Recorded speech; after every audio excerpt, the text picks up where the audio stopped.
Hi again, Mark here from TalkingBass.net. This week I'm going to address some problems that I've found with nearly every student that I've ever had when it comes to slapping. Now, the general problem boils down to a lack of control, but some of the tips that I'm going to give you will actually transfer to all areas of your playing, whether you're using the thumb, the fingers, or even a plectrum. So the problem can manifest itself in one of several ways. Either you try to slap a note and find that other notes are ringing out, usually on the lower strings, or you try to slap at a string and find yourself slapping the wrong string, or possibly two strings together. Either way, there's going to be a lot of unwanted noise and a lack of general control. Now, one of the most obvious ways to address this noise problem is to emphasise the importance of muting. Now, when we slap, we don't have the luxury of the right-hand thumb and fingers to keep a hold on some of these loose strings like we do when we're finger picking. So it's possible to slap an A string or a D string and have the lower strings knocking about and giving you all this background noise. And yes, I've actually tried to, in the past, to go through certain lines note by note while showing students how to use various fingers of the fretting hand to come over here and stop this string, stop that string, hold across several strings. But when I've actually sat down and analysed my own playing, I've realised that there's just too many little movements going on between the notes that I'm playing. It's almost impossible to teach that to somebody, and it's very much a case of developing a clean technique just with experience over many years of just becoming aware of all these noises and trying to keep a hold on things, on a loud stages. I didn't even know that I was doing some of this stuff, but I've noticed that nearly every single experienced player has got a handle on all these little intricacies. However, fear not, because I've realised there's a very simple way of helping you clean up your technique without having to worry about all these little subtleties. And it boils down to what I consider a home position. Now, when some students play slapped lines for me, it's very much a case of fret that note, then slap it, then fret the next note and slap it. But if you watch nearly any experienced player out there, you'll see something quite different. So to demonstrate this, I'm going to take you through it step by step. So first of all, we're going to play a C here at the 3rd fret of the A string. And what we're going to aim for is just this basic rhythm. So it's one note, one fretted note for a beat, and then silence for a beat, okay? So first of all, we want to find what I'm calling the home position. So this is before we found a note at all. We're not going to fret anything yet, we're just going to get into this home position. So to begin with, I want you to take this first finger and just get in position for where we would play the C, okay? So the first finger is going to go down on the C, but I don't want you to fret it yet. I just want that first finger to lay down across the strings, the A, D and G strings there, because this is a very relaxed hand. We're not holding anything down. So if I was to play the A string there, we've just got that dull thud, or slight harmonics there, because I'm actually over a node there, but we're not going to get any proper full fretted notes. So the hand's there, and then these remaining 3 fingers I want you to bring down and rest lightly as well. So it's just relaxed hand, no pressure there at all, just held down across the strings. So don't worry about holding down every single string, evenly. You're really bringing it down so that the 2nd and 3rd fingers are actually muting the E string there. So the hand's just laid there across the neck, and when you do this, it means that there can't be any problems with getting any notes out there. So if you were stood on stage and you've got the volume turned right up, and we're in this position, we've got the volume up, no matter what you do, you can't get any notes out there. So for a start, it's a very safe position. There's not going to be any problems with noise that you don't want, unwanted noises. So that's going to be the starting home position. So once you've nailed this home position, we can move on to actually playing a note. So when we play a note, what we're going to do is raise the hand, the 3 fingers there, and simultaneously apply pressure to the note that we want. So if we want to play the C, I want to raise these 3 fingers here, 2nd, 3rd and 4th finger, and bring down the 1st finger. So it's all one movement. So there, like that. And slap. So we've got 3 movements in one. So we're bringing up the fingers, bringing down the finger and slapping, okay, on that C. So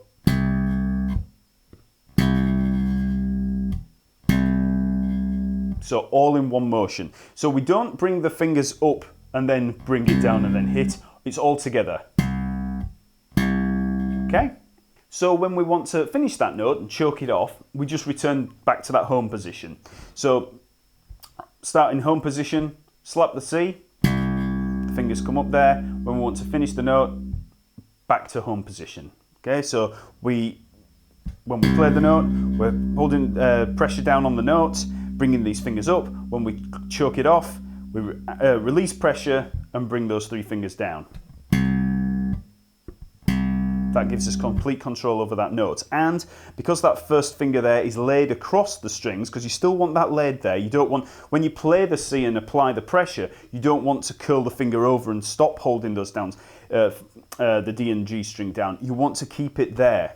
So we're keeping that finger flat across the neck. So that's keeping a hold on the D and G string. So you won't get any noise out of that. You might get a little bit of noise out of the E if the thumb isn't in the right place, but it'll only be for the duration of the note, so it'll be less noticeable anyway. So, okay, so now we can try out that rhythm. So we'll just try it slowly. So hold for a beat, silence for a beat. Okay, so 1, 2, 3, 4.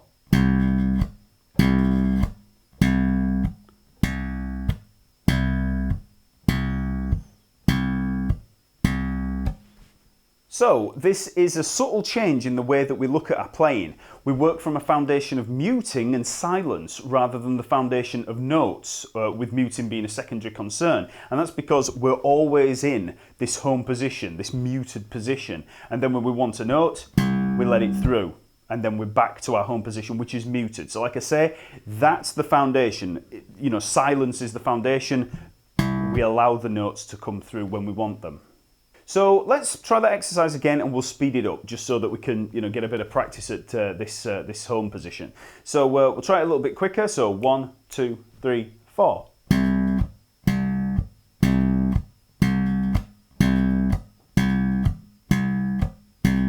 little quicker. And a little quicker.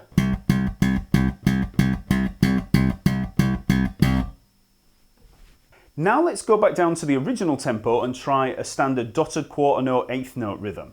And this time you'll see how I go back to the home position in between that little quick eighth note and the next quarter note. I'll show you where that is, just in case you don't know what quarter notes and eighth notes are.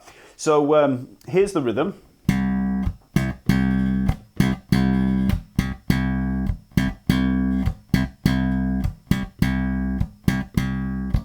Okay, so very slowly you'll see how I'm returning to that home position. So on the, you can see in between.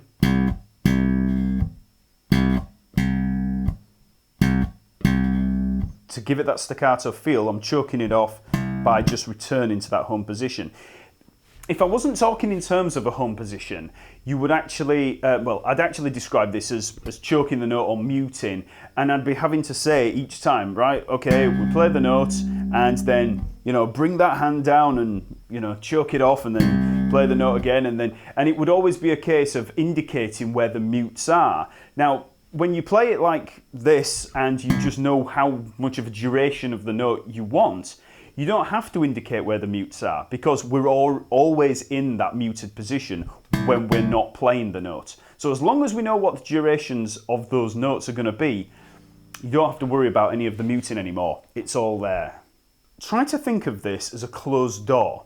Behind that door, which is essentially our hand, there's a very loud and noisy room, and we want to keep that noise down to a minimum. So we allow the noise to come through when required, and then we close the door. So our home position is closing that door. We're closing out any of that sound when we come back to this position. There it is, there's the noise, closed off. Close the door. Another great side to this home position is the fact that you're always in position for ghost notes. So if I want to put some ghost notes into a line, like this, I don't have to think about the ins and outs of muting the strings to get the ghost notes. It's already muted.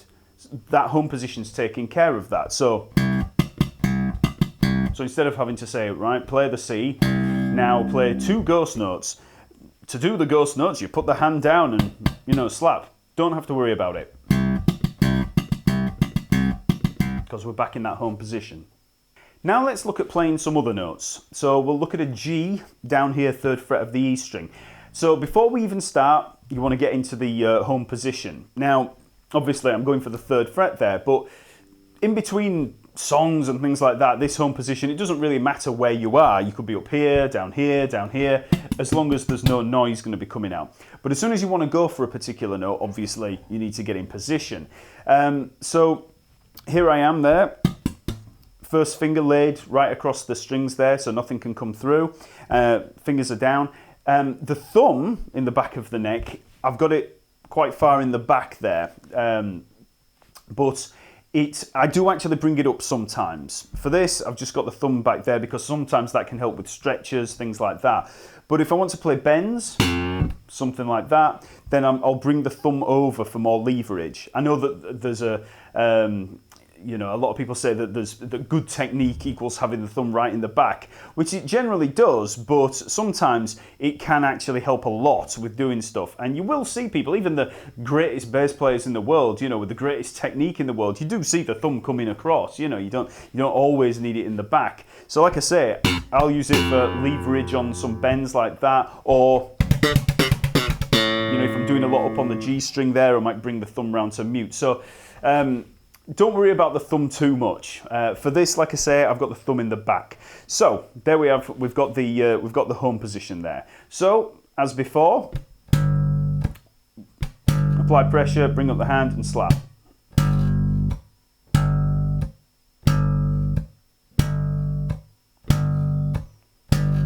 Okay, and now try it with the dotted quarter eighth note rhythm.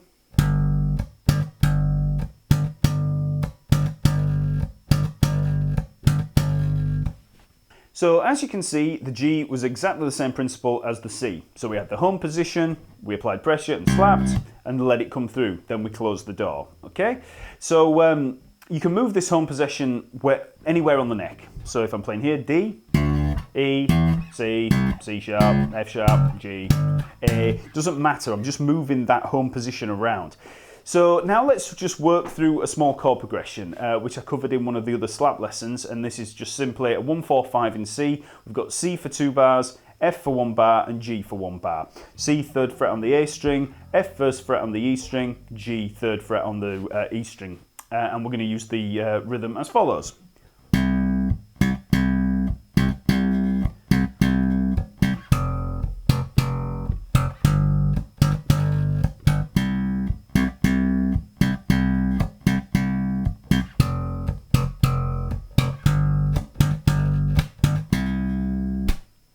So now let's have a look at how to play an open E string.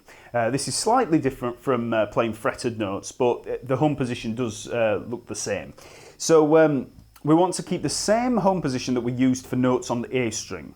So we're going to have the first finger there right across the A, D and G strings, muting, and we've got the 2nd, 3rd and 4th fingers there coming down onto the E string. And then when we want the note, we just bring those 2nd, 3rd and 4th fingers down to do the choking. And all the while, that first finger there is muting the A, D and G strings. So if I accidentally hit, no notes are going to come out from there. So that cleans it up, just in case you start hitting the wrong string. So when we play these open strings, the position of the first finger for the home position is going to be very much decided by notes that come before and after that open E. So if we were going to be playing the open E and then move into a B, 2nd fret of the A string, I'd want that first finger there somewhere in the region of that 2nd fret, so that I'm ready for it there. So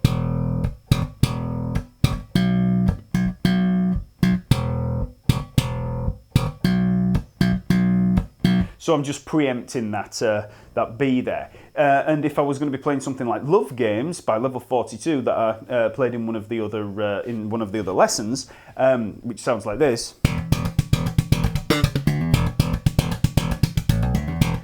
If I was playing something like that, that first finger is going to be there, ready for the D there.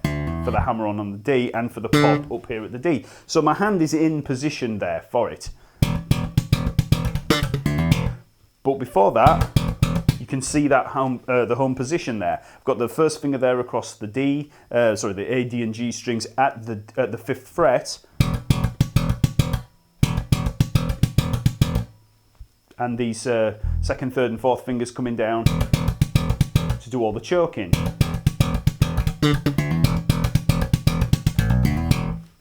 So far, this home position works for lines where we only need to use the first finger or an open string. But what if we want to use other fingers for fretting notes?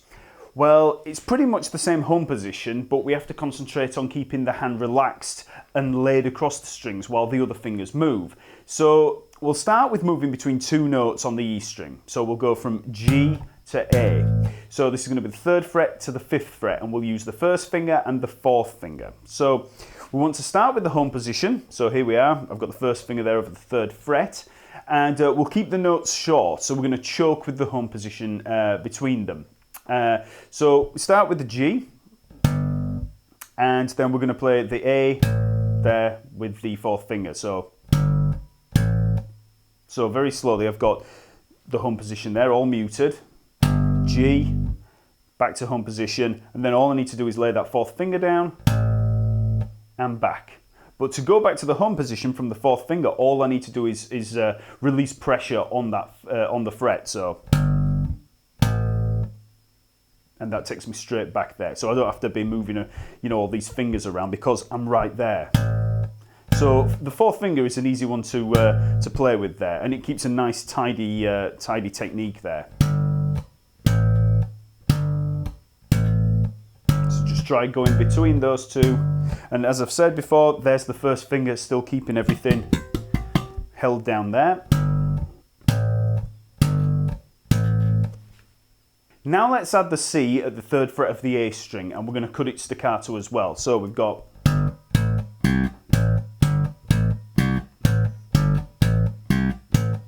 okay, so slowly again, we've got the G and the A. Then when we go for the C, we want minimal movement here. Notice how the 1st finger holds down, and then these 3 fingers, it's actually possible to keep the 2nd and 3rd finger there, held on the E string, keeping it muted.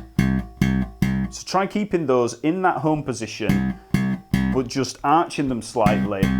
Very relaxed, but arched slightly to allow the note to come through. So we're still keeping the E string muted there. And it's quite difficult to master this at first. It is something that just comes to you naturally over a period of time. Like, I've never sat and practiced doing that particularly. It just happens over a matter of years or possibly months. But you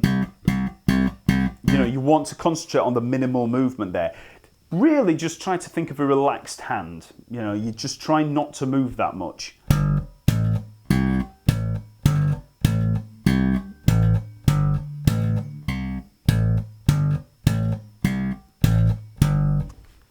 Now let's finish off that line by adding the D. So we'll go up to the D and back. So D at the 5th fret of the A string. So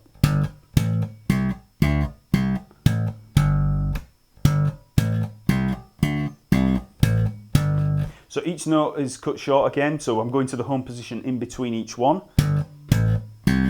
So we get up to the C, those fingers are still being, muting this E string there. Then the D, and of course, because it doesn't matter about the other notes under there, these fingers can still be held down. So I've got the 2nd and 3rd fingers still there on that E string, and I'm just using the 4th finger there that's perfectly in position to play that D.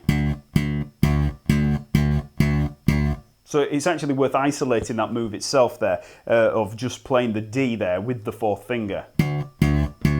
With the 2nd and 3rd fingers there, muting that E string at the same time, with the 1st finger flat down across there. Obviously not applying pressure, just the home position. So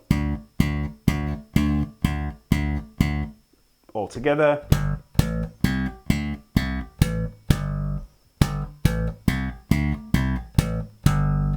So just try to bear this in mind while playing all your slap grooves. Obviously, the more complicated a groove, the tougher it's going to be to have this rigid home position all the time. But if you work from a perspective of muting first, rather than the notes first, then you should be able to clean up your general playing quite a lot. Now I'll very quickly address the thumb problem that I mentioned at the start. A lot of people tend to find it hard to zero in on a particular string when slapping and end up slapping two strings together or just the wrong string altogether.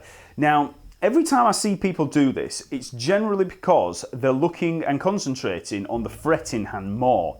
Slapping requires a lot of muscle memory in terms of positioning and kind of automated physicality. So it's easy to concentrate on too much on one hand over the other. So the next time that you get this problem, just look at the slapping hand. Watch the thumb and where it's going. That's a good start. The other thing that many people do is they just slap too hard. I love Flea, but because he's such a massive bass icon, loads of people see what he does and they try to copy his flat out punk style, which is great. But what people forget is that even though he hits hard with, all this conviction, he has amazing natural control of the bass. Watch his hands. He has control over all the muting that I've mentioned earlier, and he doesn't hit as hard as people think. He has a firm strike of the string, but he's very accurate. He's not just flailing away. So I spend a lot of time telling people to hit lighter with more accuracy first. The harder you hit before building up the accuracy, the more likely you are to hit the wrong area, and the worse it's going to sound when you do. So go for accuracy first. Now, when I say accuracy, the best tip that I can give is to really just pick your spot. Okay? So you don't want the thumb hitting random areas of the string every time that you slap. You can slap the string in many different areas and still get that stereotypical slap tone, but you want to pick a spot that feels right for you and always aim for it, okay, like a sharpshooter there. So I'm going to pick that spot there at the end of the neck, and we're going to play an open E, okay? So before we start, get into the home position and then pick the spot that you're going to target. You don't need to look at the fretting hand because we've got the home position taking care of everything. So there's no problems there. And slap that open E. And each time you do, watch the thumb. Always try to hit in exactly the same place. And as I've said before, don't hit too hard. Just, actually try and exaggerate. Try and hit as light as you can while still retaining that slap tone. And then, you can build up the energy and power later on, but you want to find out what the level is, how light you can go or how hard you can hit. Often when you're slapping, if you're going to start hitting really hard, you're going to start peaking lots of things. So try and go light to begin with, because hitting lighter is going to help with the accuracy. So there I am, just hitting that single spot and then move on to the A string.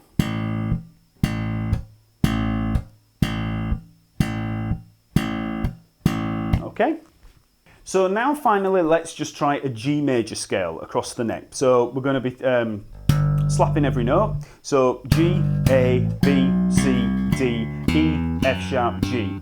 3rd fret, 5th fret, E string, 2nd fret, 3rd fret, 5th fret, A string, 2nd fret, 4th fret, 5th fret, D string. So G, A, B, C, D, E, F sharp, G. Okay, so we're just going to play up and down. And when you do this, once you've got it under your fingers, I don't want you to look at the fretting hand. You're going to watch the thumb and keep that spot as you're going across, okay? So,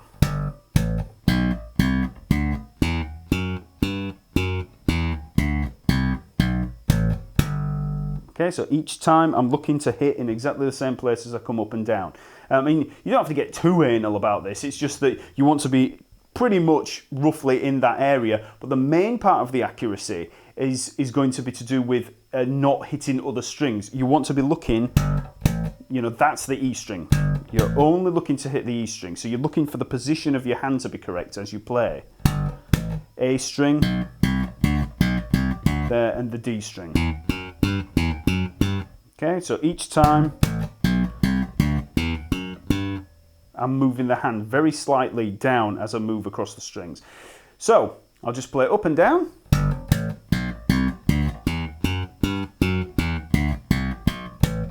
And again, I'm playing staccato there, so I'm going back into the home position every time I finish a note. I